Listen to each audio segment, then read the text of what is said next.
En Emprendimiento Bohemio de esta semana, le realicé una entrevista a un arqueólogo mexicano y qué interesante, me encantó el conocer y el descubrir mucha historia.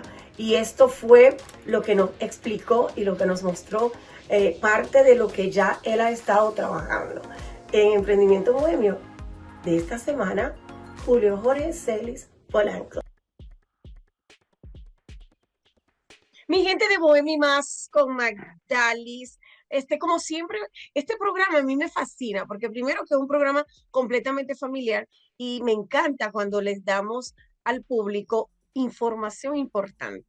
Fíjense que yo soy muy curiosa y me gusta todo lo que tiene que ver con descubrimiento. Y acá le tengo a un invitado que también tiene que ver mucho con descubrimiento y ahora ustedes lo van a ver. Su nombre es, yo lo voy a decir completo, ¿se vale? Sí, claro que sí. Ahí va. Julio Jorge Celis Polanco. Bienvenido al programa de Bohemia y Más con Magdalis. Dios mío, yo quería hablar con usted porque yo que soy tan curiosa y me gusta todo lo que es el descubrimiento. Vamos a arrancar desde, usted es de la Ciudad de México, del DF, Así pero es. en este Sí, así es. momento no está allí. ¿En dónde se No, encuentra en este momento? en este momento estoy en la ciudad de Celaya, en el estado de Guanajuato. Qué lindo, Aquí, que me fascina. ¿Cómo usted empieza o tiene la idea de empezar una profesión que tiene, yo pienso que tiene mucha paciencia? sí, mucha paciencia, mucha entrega, mucha pasión, mucha dedicación. Sí, así ¿Cómo es es. la arqueología? Cuénteme cómo arrancó todo esto. ¿Usted de pequeño le gustaba? ¿Era Sí, sí, curioso? sí, sí. ¿Cómo arranca esto? Pues desde muy niño ya mis padres nos llevaban a los museos, a zonas arqueológicas, y de ahí nació mi admiración por el pasado prehispánico de México.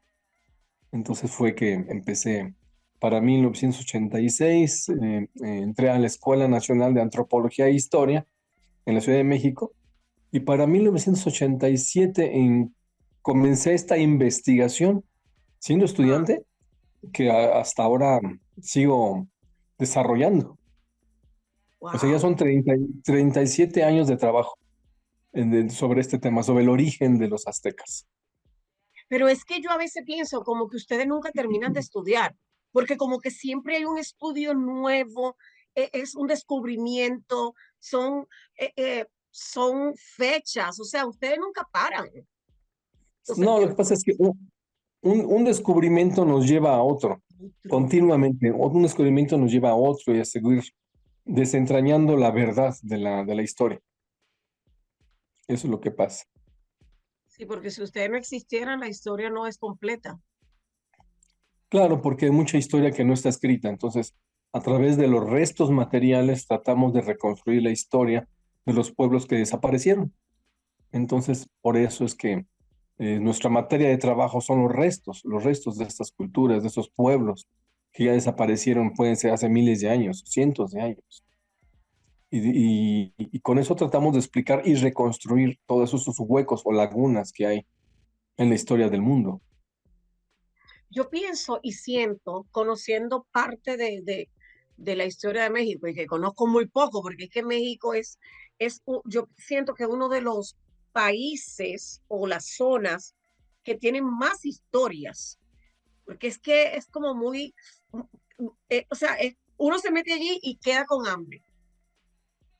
¿Por qué principalmente México tiene tanta historia? Porque en el territorio donde se desarrolla México, pues siempre fue muy accesible para el asentamiento humano por su clima, porque había mucha agua, por muy buen clima, entonces se pudo desarrollar las grandes culturas del pasado.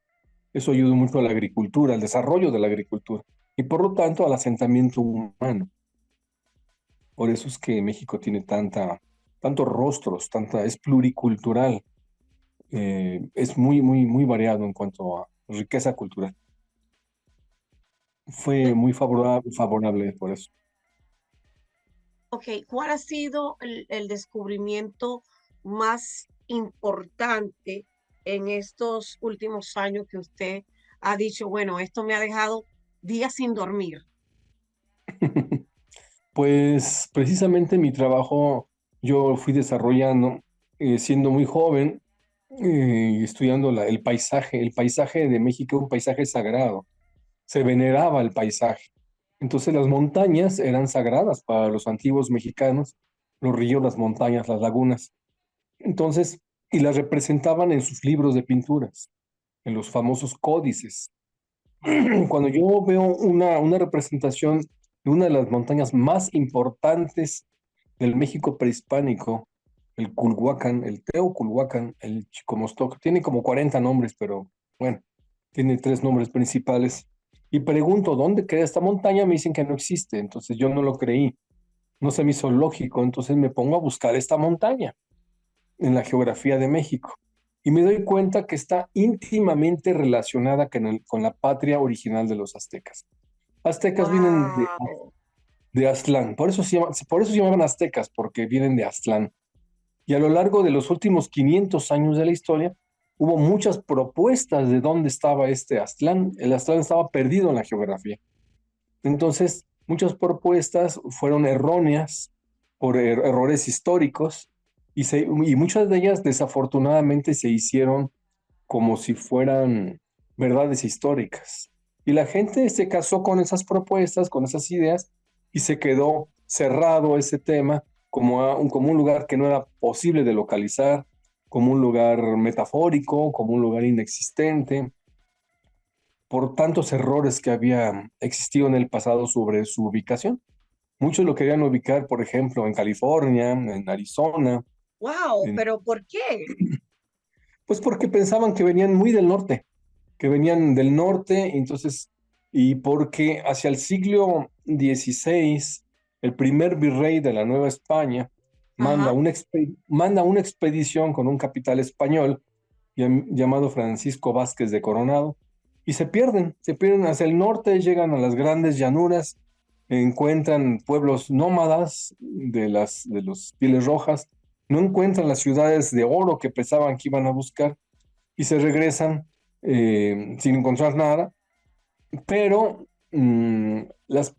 algunas personas quedaron con ese error de que hasta allá en el norte iba a estar el origen de los aztecas, y no es así. Culturalmente ni genéticamente son de ahí.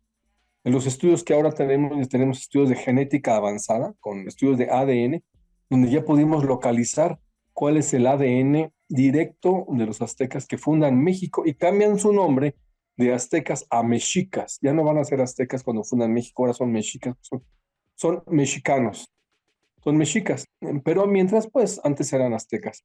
Entonces, empiezo a estudiar cada una de estas propuestas, veo que están erróneas todas, y un maestro mío, quizá el arqueólogo más importante del siglo XX en México, el doctor Román Piñachán, me dijo que retomara los estudios del doctor Paul Kirchhoff.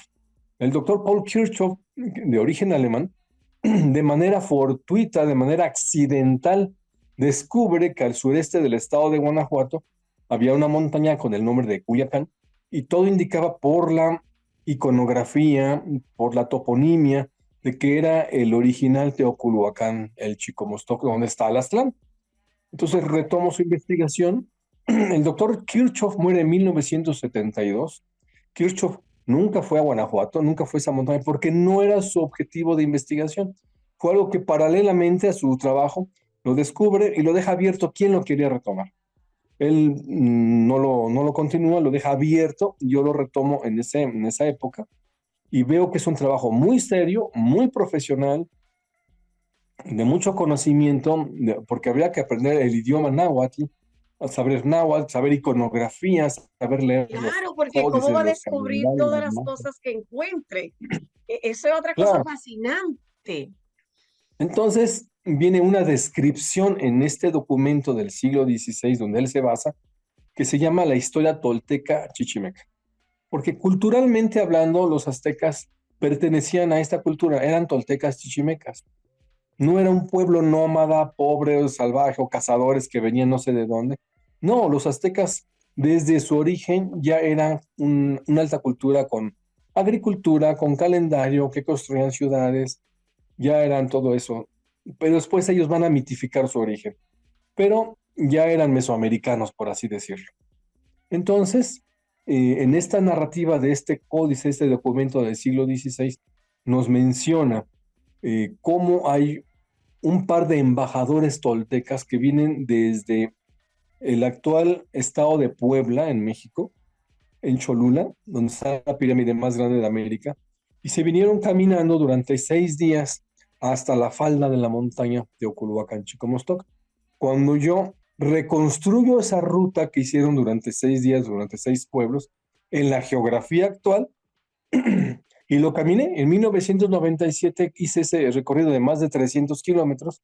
Yo hice 10 días, no pude hacer los 6 días como ellos, pero bueno, llego a las faldas de la montaña y veo que está la cerámica que no se encontraba en ninguna parte de México. No hay en Nayarit, no es en Nayarit, no es en Zacatecas, no es en el suroeste de los Estados Unidos, es en Guanajuato. En Guanajuato encuentro esa cerámica y empiezo a hablar con la población local, con los ancianos, a ver si había alguna Ok, ok. leyenda, alguna Cuando usted historia. me habla de esta cerámica, porque que, quiero que el público también entienda, ¿a qué le llama usted esa cerámica? Cerámicas son pedazos de ollas, de losas, de platos. Cada, Wow, cada cultura, cada pueblo tenían sus vajillas. Entonces, sí. los mayas hacían una vajilla muy de los mayas, en Teotihuacán hacían una vajilla muy de Teotihuacán, los aztecas también, los toltecas también. Y cuando uno encuentra un pedazo de esa vajilla, de un plato, de una olla, de una cazuela, ¿Sabe uno de dónde es?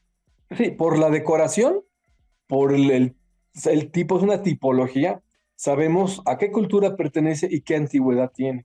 Entonces, eso se buscó, yo lo busqué en Nayarit, excavé en la isla Mezcaltitán en Nayarit, no había, estaban forzando las cosas por una conveniencia política, no era Nayarit, igual en Zacatecas tampoco había esta cerámica, pero cuando llego a esta montaña, en las tierras de cultivo, en las faldas de la montaña, encuentro que hay vestigios arqueológicos, restos de casas, restos de edificios, y están restos de esta cerámica, de estos fragmentos de ollas, de platos, de cazuelas, que sí pertenecían a los toltecas chichimecas.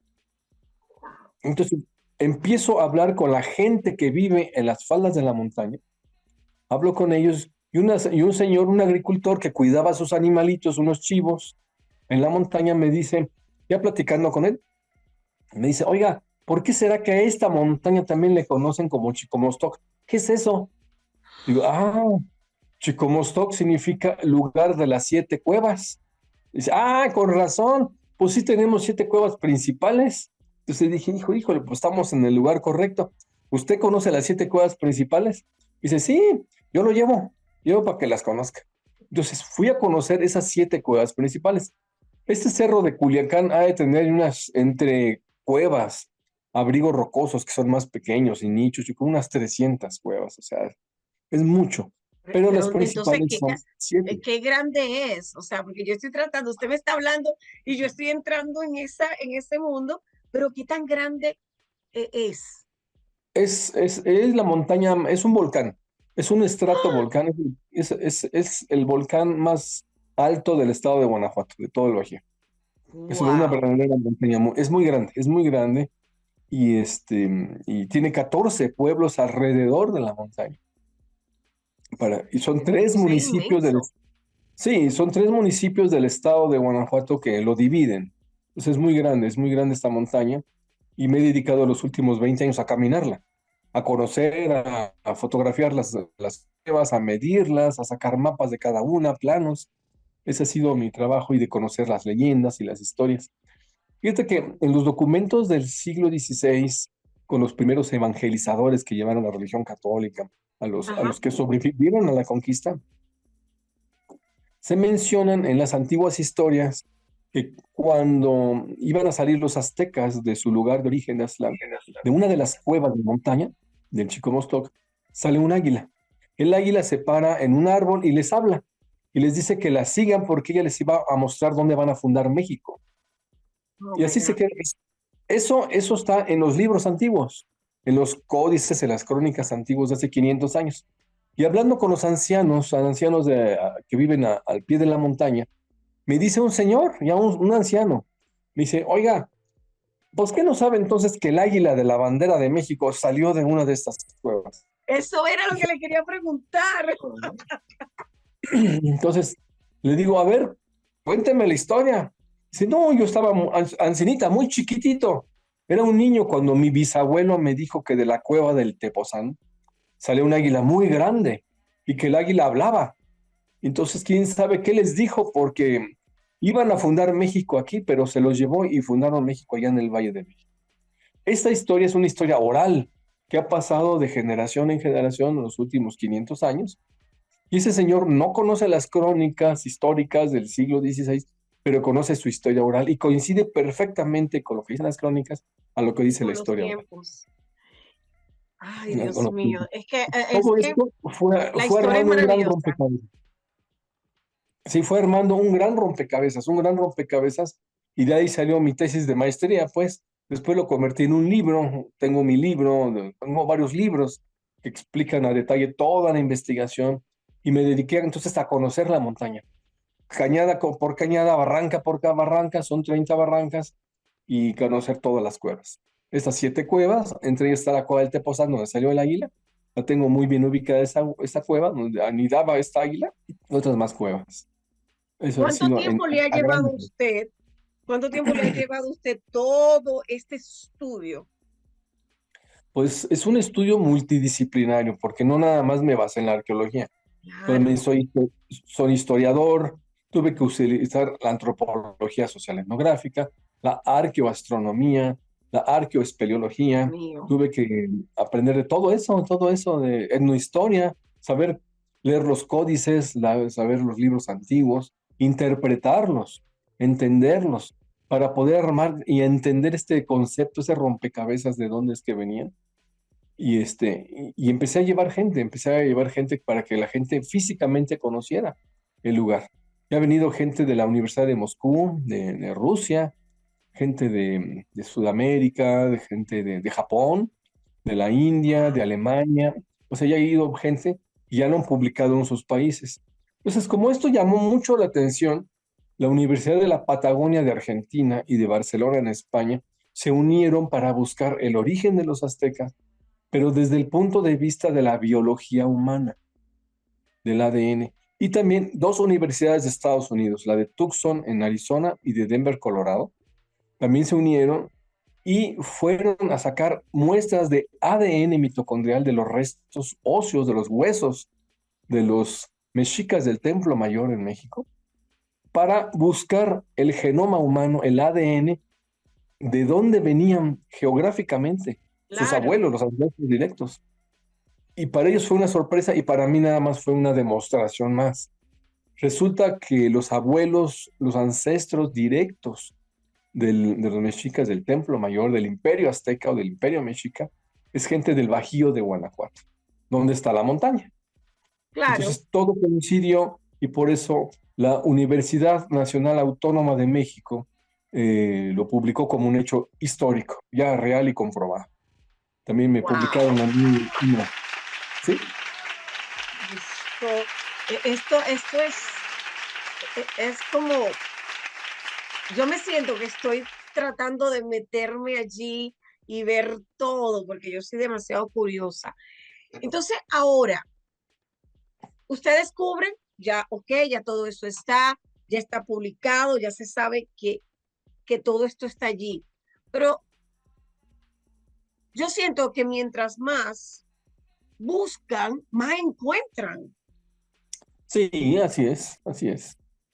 Es muy rico, es muy rico. El estado de Guanajuato tiene 1.500 zonas arqueológicas, de las cuales Wow. solamente 4 se han trabajado. 4 o 5, o sea, falta muchísimo por hacer. Simplemente alrededor de esta montaña hay más de 50. más de 50 zonas arqueológicas. Entonces es muy vasto el conocimiento. De las cuevas que conozco, son como 300, muchas cuevas fueron utilizadas como lugar para enterrar a los difuntos, a los muertos. Y otras eran templos de adoración a sus deidades. Así Ok, es. pero con todo esto que ocurre, por ejemplo, yo veo que de repente hay una zona y todo, empiezan a construir edificios, pero luego en lugares cercanos a esos edificios pueden descubrir que habían ciudades completas allí.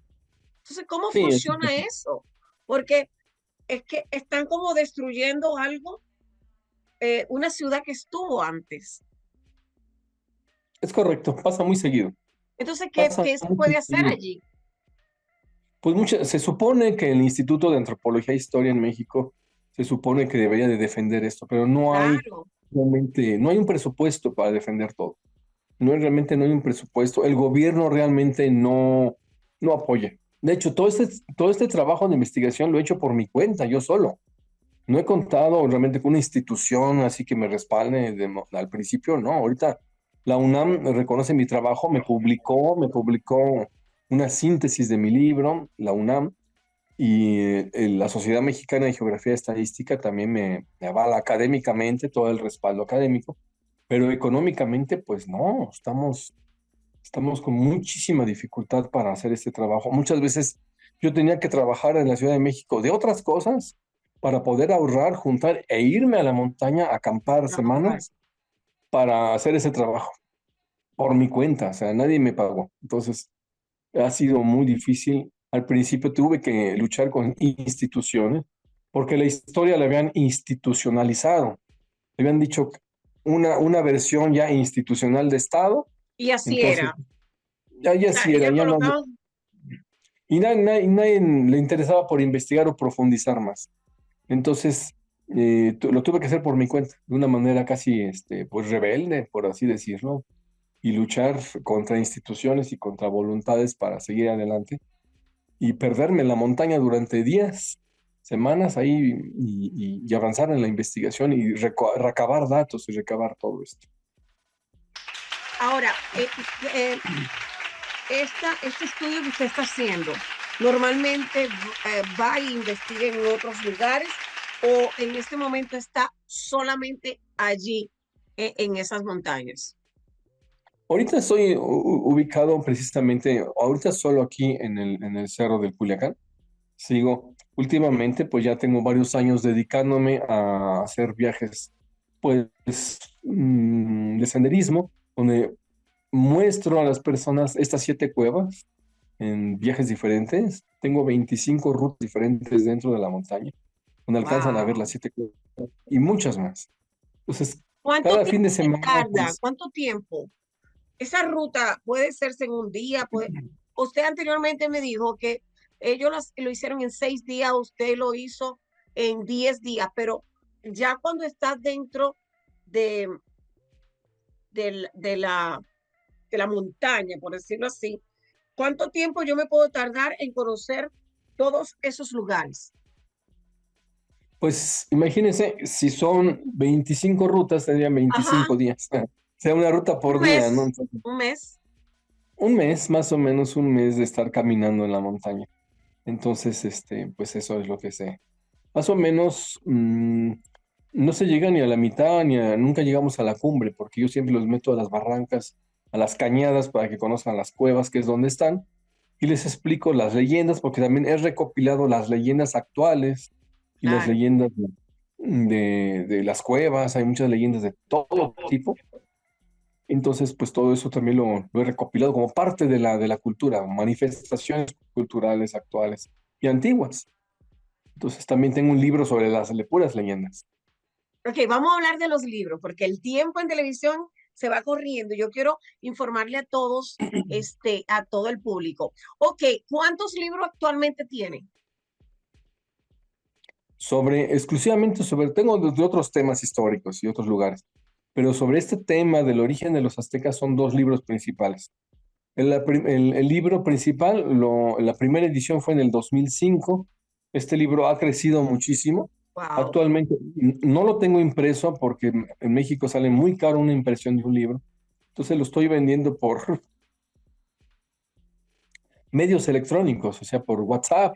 Se los mando, me depositan, se los mando. El libro se llama La montaña donde nació el pueblo del sol. Así se llama el libro. Un nombre metafórico, un poco Pero tenemos romántico. que hacer algo para que ese libro esté impreso. Hay que Pues sí, ver cómo el público hace, cómo se hace, porque ese libro merece estar sería impreso, porque es lo- un libro que tenemos que Sí, tener para claro, nuestra claro. biblioteca. Sí, sí, sí, sí, sí.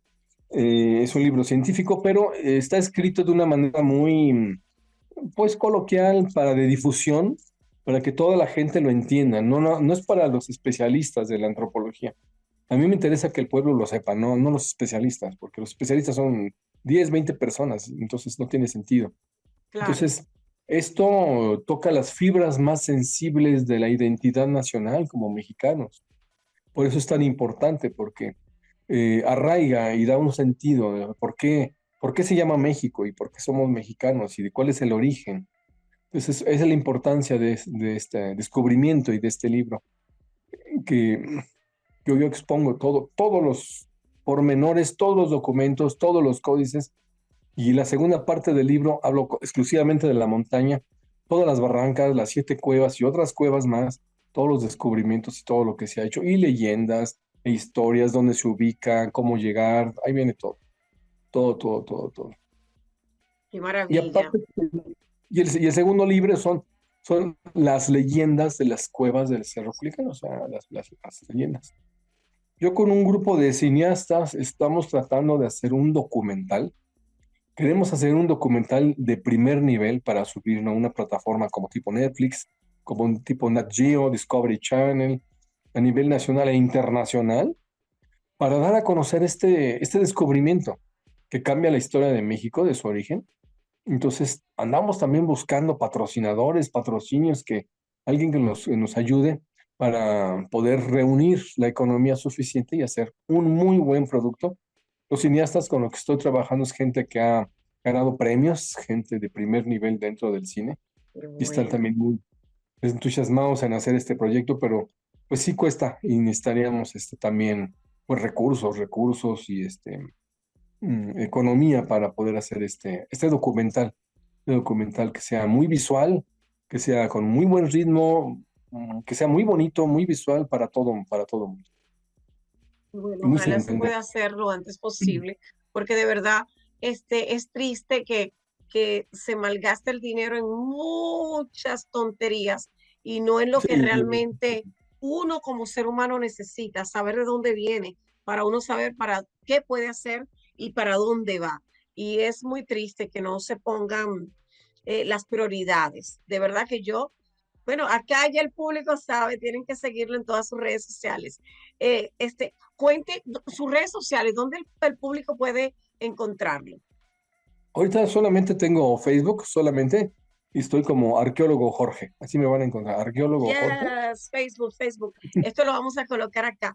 Ahora, otra cosa, ya porque me queda un minuto para Híjole, despedir. Este, híjole. ya las personas que deseen contactarse con usted directamente en Facebook y, y los grupos para también para ir a visitar toda esta ruta con usted, ¿por dónde lo localizan? Igualmente en Facebook. Sí, en el mismo Facebook personal, ahí publico semana con semana sobre las rutas, lo que se pide, por WhatsApp. Por WhatsApp les doy toda la información y les doy también, si alguien quiere adquirir el libro, por WhatsApp me pongo de acuerdo. Y les Qué mando el bueno, libro a su celular. Hay gente que lo imprime, hay gente que lo lee en su celular, qué como bueno. gusten, pero esa es Dios toda la mío, información. qué Así maravilla. es. Bueno, mi gente, muchísimas gracias. Quédense allí porque Bueno y Más no termina. Por favor, apoyen las cosas importantes para que la historia continúe y siga con Así personalidades es. como mi señor, mi doctor Polanco, porque de verdad que es Bien. maravilloso lo que usted está haciendo, de verdad que sí. Y ustedes Ah, siguen allí. muchísimas gracias.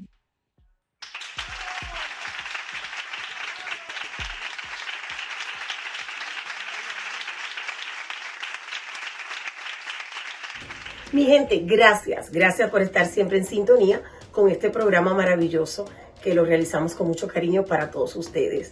Pero quiero pedirle, por favor, seguirme en todas mis redes sociales. Además que tengo una nueva llamada Glamour Oficial en Facebook. Allí coloco todo lo que escribo en el periódico Al Rojo News.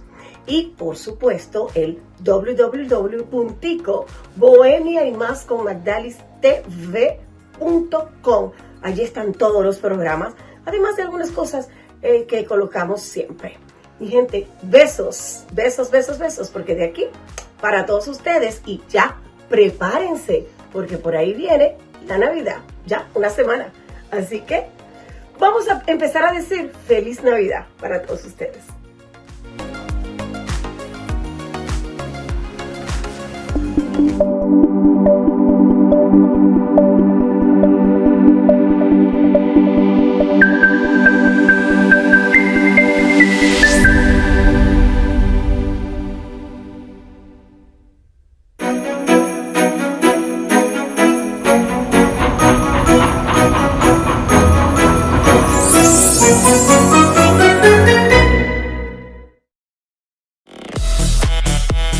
Bohemia y más con Magdalis es patrocinado por Brooklyn Food Life, Specialty Food Brokers.